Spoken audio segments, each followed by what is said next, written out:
Guys, thanks for being here. Do you ever, go through your day and shit happens, right? And you stop and you think, huh. Like this morning, I was at the gym and they have the closed captioning on the televisions, right, because the sound's off. And I look and Tiger Woods is up there and it says, the words come across the screen and I shit you not, it says, Tiger Woods sharts in Dubai. Yeah, sharts, S-H-A-R-T-S. Some of you are clueless as to what that is, ask the person next to you. And I'm wondering, I'm thinking, well, that's probably a typo, right? And I base this on the fact that Tiger doesn't have a look of distress or panic on his face. But then I'm also considering those pro golfers, they handle a lot of fucking stress, right? And maybe he really did crap his pants. So then can you imagine the commentary? And the guy's like, Tiger Woods has gotten himself in a difficult predicament, and let's just give him a moment while he figures out how to get himself out of this situation.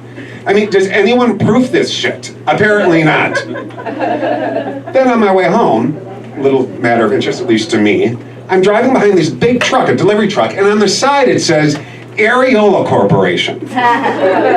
Right? Areola Corporation. And I'm thinking, did this huge truck, really deliver areolas somewhere? Is there some sort of tit manufacturing plant somewhere that none of us know about? And if not, didn't the CEO of Areola Corporation think that it might be a little bit confusing? Apparently not. And speaking confusion, where in the hell are we going to get all these ex-Marines to teach our children?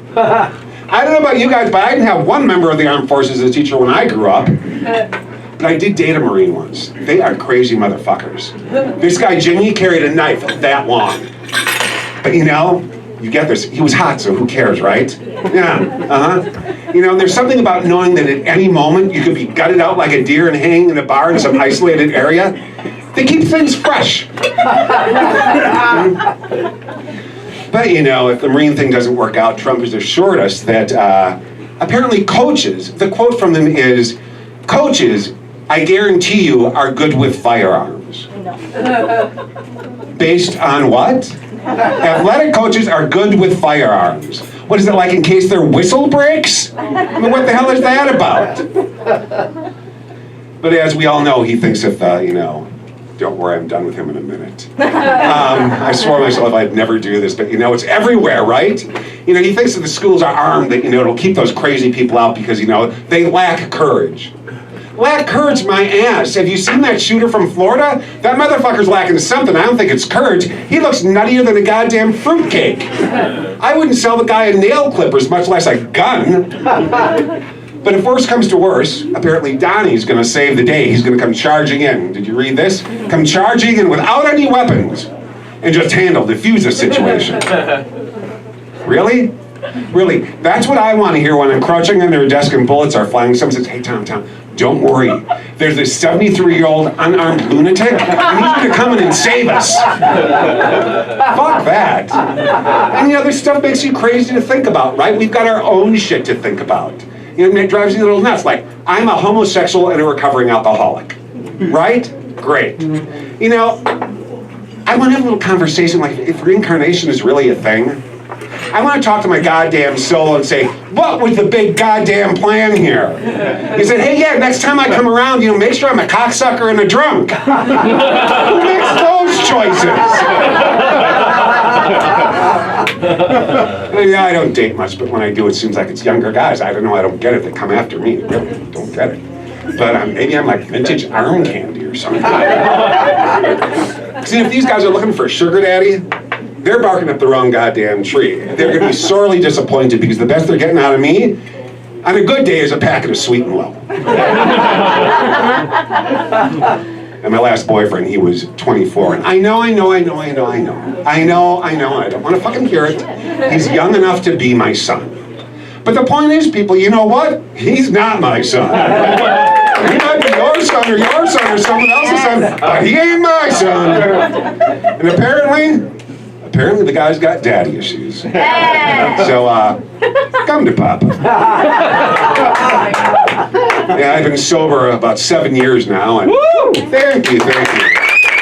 I will admit that at the beginning it was no picnic. I had some mood swings. Basically 2 moods that fell somewhere between fucking pissed and very fucking pissed. And the first month I called my sponsor and I said, hey man, I don't know what to do. I'm freaking out. I prayed, I've meditated, I've gone to meetings, and all I want to do is find a vat of tequila and jump in head first. And he said, Tom, just chill out, be cool. And he said, I don't know what to tell you, maybe you should have a bowl of ice cream or jack off or something. Well, I've been sober 10 years. I'm like, really, that's what you got for me? Like I haven't already done both those things. And at one point, I had my dick in one hand and my spoon in the other. I'd gone through like 5 pints of Haagen-Dazs vanilla bean, and I'd choked the chicken more times than you and I can count. And eventually, it was just like this flurry of creamy white shit flying everywhere. Things are better now, though. It's been 7 years, like I said, and I'm back to eating ice cream off the spoon. So, getting older, you still try to be young and hip, and it just doesn't work after a while. But I heard a term today that I hadn't heard of before. Maybe you guys know it. It's called pegging. Anyone? Who clapped? What is it? Would you like to share with us what that is? Yeah, of course. Okay. Well, it doesn't have to be a woman, but it's when somebody wears a strap-on and penetrates their partner with the strap-on. There you go. Thank you so much. Yeah, that's right. Yes, and I think it is often heterosexuals. It's you people. And you think we're fucked up. At least we use a real dick. And I didn't know that happened so often that you had even its own name, pegging. Sounds sort of like a pirate term, doesn't it? Like there's some salty old sea captain with like a peg leg and like one bad eye, and he's like, "Aye, matey, what do you say we hoist the mainsails, and then we'll have us a couple of pints of grog, and I'll take you into the cabin, and I'll give you a fine begging." Thank you, Tom Furlick. That's all I got.